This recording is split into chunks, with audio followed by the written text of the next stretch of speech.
तो क्या आप भी चाहते हैं कि आप अपने YouTube चैनल पर मूवी एक्सप्लेनेशन वीडियोस को अपलोड करें, लेकिन इसके लिए आपके YouTube चैनल पर कोई भी कॉपीराइट से रिलेटेड प्रॉब्लम ना आए। साथ ही अगर आप अपने YouTube चैनल पर मूवी एक्सप्लेनेशन वीडियो बनाकर अपलोड करते हैं तो ना तो आपको उसमें कोई कॉपीराइट आए, ना ही आपका वीडियो जो है वो यहाँ पर ब्लॉक हो और ना ही आपकी वीडियो में जो है वो कॉपीराइट क्लेम आए। आज की इस वीडियो में एग्जैक्टली मैं आप सभी लोगों को यही चीज बताने वाला हूं कि आप अपने YouTube चैनल पर मूवी एक्सप्लेनेशन वीडियो बिना कॉपीराइट के प्रभाव में आए कैसे अपलोड कर सकते हैं। सबसे पहली बात तो आखिर वो कौन से कारण या वजह होती हैं जिनकी वजह से लोगों की वीडियो पर कॉपीराइट आता है, क्योंकि पिछले कुछ दिनों में कॉपीराइट के जो केसेस हैं वो इस तरह के YouTube चैनल पर काफी बढ़ गए हैं जो कि मूवीज से रिलेटेड यहाँ पर जो है वो वीडियोस को बनाते थे। तो थोड़ा सा उनके बारे में भी बात करेंगे कि आखिर यहाँ पर गलती किनकी थी, और साथ ही वीडियो के लास्ट में फिर मैं जो है वो आप सभी लोगों को इसका एक प्रॉपर सोल्यूशन बताऊंगा जिसकी मदद से आप भी जो है वो इस तरह का यूट्यूब वीडियो जो है वो बनाकर अपने यूट्यूब चैनल पर अपलोड कर सकते हैं। दोस्तों वीडियो को लास्ट तक जरूर देखिएगा, बहुत ही ज्यादा काम की होने वाली है। और अभी तक आपने इस वीडियो को लाइक नहीं किया तो जल्दी से लाइक कर दीजिए, साथ ही चैनल को सब्सक्राइब नहीं किया सब्सक्राइब कर दीजिए। सो चलिए दोस्तों वीडियो को स्टार्ट करते हैं। तो यहां पर देखिए दोस्तों, सबसे पहले तो हम इन डिटेल यही समझ लेते हैं कि सबसे पहले तो आखिर कॉपीराइट किन किन वजह से या किन किन रास्तों से किसी भी यूट्यूब वीडियो पर आता है। यदि इसको आप थोड़ा सा समझ लेंगे तो आपके लिए फिर यह भी समझना आसान हो जाएगा कि यदि आप मूवी एक्सप्लेनेशन वीडियो बनाते हैं या इससे रिलेटेड कोई चैनल बनाते हैं तो आपको वहां पर कॉपीराइट से कैसे बचना है। तो सबसे पहला तरीका दोस्तों, अभी आप मेरी वीडियो की स्क्रीन पर देख पा रहे होंगे, यहां पर आपको एक स्क्रीनशॉट दिखाई दे रहा होगा जो कि कंटेंट डिटेक्शन टूल का है। अब मेरे जैसे जो एक यूट्यूबर जो कि साधारण यूट्यूब पर अपनी वीडियोस को बनाते हैं, लेकिन तब भी यूट्यूब हमें यह सहूलियत प्रदान करता है कि यदि हम यूट्यूब के प्लेटफॉर्म पर अपनी ओरिजिनल वीडियोस को अपलोड करते हैं और कोई हमारी यूट्यूब वीडियोस को अपलोड करता है तो यूट्यूब इस कंटेंट डिटेक्शन टूल के जरिए हमें खुद ही इस चीज की जानकारी दे देता है कि किस व्यक्ति ने हमारा यहाँ पर जो है वो कंटेंट अपलोड किया है। तो इससे आप थोड़ा बहुत आइडिया लगा सकते हैं कि जो यहाँ पर मूवीज होती हैं जिनमें लाखों करोड़ों का बजट होता है, तो जाहिर सी बात है कि यहाँ पर उन्होंने जो है वो अपने कंटेंट को प्रोटेक्ट करने के लिए भी कुछ ना कुछ तरीके तो जरूर ही यहाँ पर सोचे होंगे। तो यहाँ पर ये स्क्रीनशॉट दिखाने का मेरा मकसद आप लोगों को यही है। तो आप इतना तो समझ सकते हैं कि जो मूवीज डायरेक्टली यूट्यूब के प्लेटफॉर्म पर ही अपलोड होती हैं, तो यदि आप उनका थोड़ा बहुत भी इस्तेमाल करते हैं तो यहाँ पर ये जो कंटेंट डिटेक्शन टूल है ये इजीली ये जो चीजें हैं खुद से ही यूट्यूब यहाँ पर जो है वो ये जानकारी साथ में शेयर कर देता है। दूसरी चीज, ज्यादातर जो मूवीज यूट्यूब के प्लेटफॉर्म पर अपलोड की जाती हैं या काफी सारे जो आपने मूवीज के ऑफिशियल चैनल देखे होंगे, अगर वो लोग भी यहाँ पर कोई मूवीज वगैरह अपलोड करते हैं, कंटेंट आईडी के थ्रू यूट्यूब के प्लेटफॉर्म पर रजिस्टर्ड होती हैं, जहां पर इस तरह के कंटेंट के लिए यूट्यूब का एक ऑटोमेटेड सिस्टम काम करता है। उसके बाद अगर कोई व्यक्ति इस कंटेंट को अपने यूट्यूब चैनल पर अपलोड करता है और उसके पास यदि इसका लाइसेंस नहीं है या इसके कॉपीराइट्स नहीं है, तो यहाँ पर दोस्तों ये जो सिस्टम होता है यहाँ पर तो मैनुअली भी कुछ नहीं करना पड़ता है, सारा सिस्टम जो है वो ऑटोमेटेड तरीके से सेट होता है। तो जो भी यहाँ पर कॉपीराइट ऑनर यहाँ पर चाहते हैं या डिसाइड करके रखते हैं कि आपकी वीडियो पर या तो सिर्फ कॉपीराइट क्लेम चला जाए या फिर आपकी वीडियो जो है वो यहाँ पर ब्लॉक हो जाए, और इस तरह के केसेस भी हाल ही के दिनों में काफी ज्यादा बढ़े हैं यूट्यूब के प्लेटफॉर्म पर, जो कि मूवीज से रिलेटेड अपने यूट्यूब चैनल पर वीडियोस को अपलोड करते थे या फिर मूवीज एक्सप्लेनेशन वीडियो वगैरह बनाते थे। इसके अलावा दोस्तों थर्ड एक चीज और होती है जो कि ये होती है कि कई बार क्रिएटर ऐसा भी सोचते हैं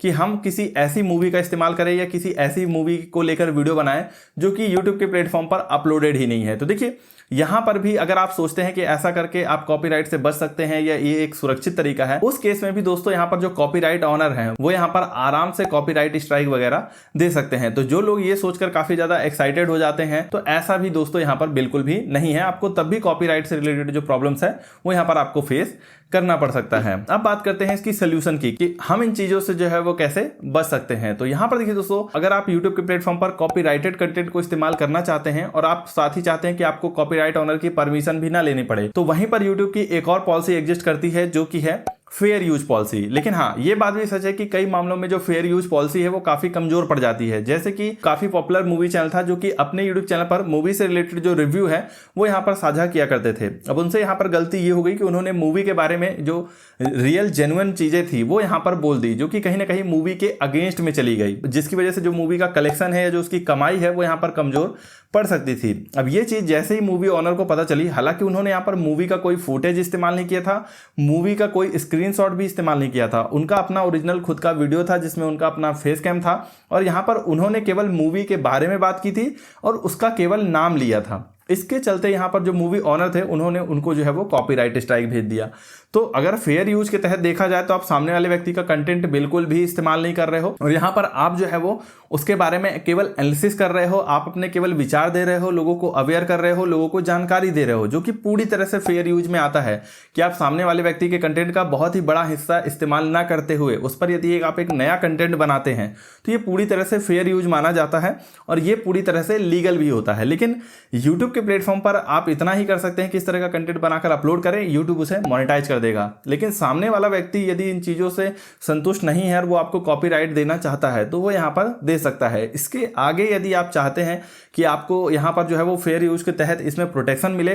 तो फिर आपको यहाँ पर जो है वो लीगली ले जाना होगा, यानी जो भी आपकी देश की न्यायपालिका है वहाँ पर आपको जो है वो इसके लिए लड़ना होगा। ज़्यादातर इससे जो है वो यहाँ पर बचने की ही कोशिश करते हैं। तो फेयर यूज के तहत आप कंटेंट तो इस्तेमाल कर सकते हो, लेकिन एक चीज़ आपको अपने माइंड में ध्यान रखना है कि फेयर यूज के तहत होने के बावजूद भी आपको कॉपीराइट स्ट्राइक पड़ सकता है। तो यहाँ पर कुछ मैं चीज़ें आप सभी लोगों को बताऊंगा जिसका इस्तेमाल आप कर सकते हैं कॉपीराइट से बचने के लिए, या फिर एक तरह से कह सकते हैं कि आप सिस्टम को थोड़ा बहुत यहाँ पर जो है वो चकमा दे सकते हैं। पहली चीज़ तो दोस्तों, जो भी ओरिजिनल कंटेंट है उसको आपको थोड़ा सा एक नए कंटेंट में ट्रांसफॉर्मेशन करना होगा। जैसे कि दो चीज़ें हैं। सबसे पहले बात तो आपको जो भी कंटेंट है उसमें अपना ओरिजिनल कंटेंट ऐड करना होगा, जैसे कि आपका फेस कैम या फिर आपका वॉइस ओवर है। दूसरी चीज़, आप जिस भी मूवी क्लिप को या मूवी क्लिप के स्क्रीनशॉट को इस्तेमाल कर रहे हैं तो आपका उद्देश्य केवल उसको दिखाना नहीं होना चाहिए, बल्कि उसके बारे में जो भी आपने अपनी स्क्रिप्टिंग कर रखी है उससे रिलेटेड आप जो भी इंफॉर्मेशन देना चाहते हैं, जो भी एक्सप्लेन करना चाहते हैं, आपको उसको प्रॉपर तरीके से ऐड करना है। जब आप यहाँ पर मूवीज की क्लिप या उसके स्क्रीनशॉट यदि आप इस्तेमाल कर रहे हैं तो यहाँ पर आपको कुछ चीजें ध्यान रखनी है। जैसे कि आप जो मूवी की क्लिप होती है आपको उसको कभी भी फुल स्क्रीन में इस्तेमाल नहीं करना चाहिए। आप कोशिश करें कि जो बड़ी स्क्रीन में हो वो आपका अपना ओरिजिनल वीडियो हो और उसमें एक छोटी सी स्क्रीन में आपका जो मूवी का क्लिप है या मूवी का जो स्क्रीनशॉट है उसको इस्तेमाल करने की कोशिश करें। दूसरी बात, जो मूवीज के फ्रेम होते हैं, अगर आप यहाँ पर क्लिप का ही इस्तेमाल कर रहे हैं, डायरेक्टली वीडियो का ही इस्तेमाल कर रहे हैं, तो आप मूवी के जो फ्रेम्स है उसमें बदलाव कर सकते हैं। जैसे अगर ओरिजिनल क्लिप 30 FPS पर है तो आप उसे 25 FPS पे कर सकते हैं। तो आप यहाँ पर जो मूवी का फ्रेम रेट है ओरिजिनल क्लिप का उसमें बदलाव करके भी उसको यहाँ पर जो है वो इस्तेमाल कर सकते हैं। तीसरी चीज, आप यहाँ पर मूवी का जो स्क्रीन होता है आप उसको फ्लिप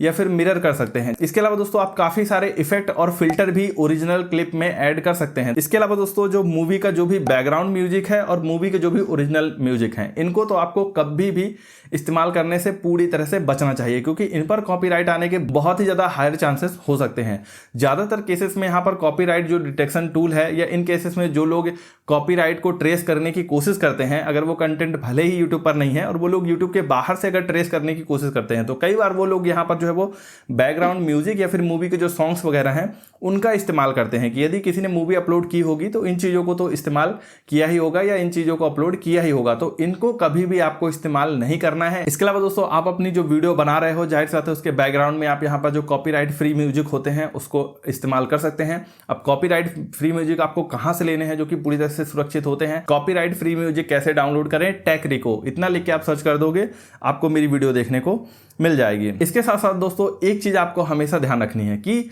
यदि कोई नया कंटेंट आया है या कोई नई मूवी अभी आई है और उस पर यदि आप किसी तरह का वीडियो बनाने की कोशिश कर रहे हो तो यहाँ पर हमेशा उसमें कॉपीराइट का रिस्क जो है वो सबसे ज़्यादा हाई होता है। मूवी जितनी ज़्यादा पुरानी होगी कॉपीराइट का जो रिस्क है उतना ही ज़्यादा कम होगा। तो यहाँ पर एक कॉपीराइट का डिस्क्लेमर होता है जिसका स्क्रीनशॉट जो है मैं अभी आपको वीडियो में दिखा दूंगा। इसको अपनी वीडियो के स्टार्टिंग में भी डाल देना है और आपको अपनी वीडियो के डिस्क्रिप्शन में भी डाल देना है। इसके अलावा दोस्तों कोई किसी भी तरह की वीडियो बनाए, कुछ भी कहे, जो रियलिटी है या जो सच्चाई है वो यही है जो कि मैंने इस वीडियो में बताया, जो कि ज़्यादातर क्रिएटर सिर्फ और सिर्फ व्यूज़ के लिए ये सारी चीज़ें नहीं बताते हैं। तो अगर आपको मेरी बातें अच्छी लगती हैं और आपको ये जानकारी इंफॉर्मेटिव लगती है तो आप इस वीडियो को जरूर से लाइक करें, साथ ही चैनल को सब्सक्राइब नहीं किया सब्सक्राइब कर दीजिए। सो मिलते हैं अपनी नेक्स्ट वीडियो में, तब तक के लिए goodbye and take care.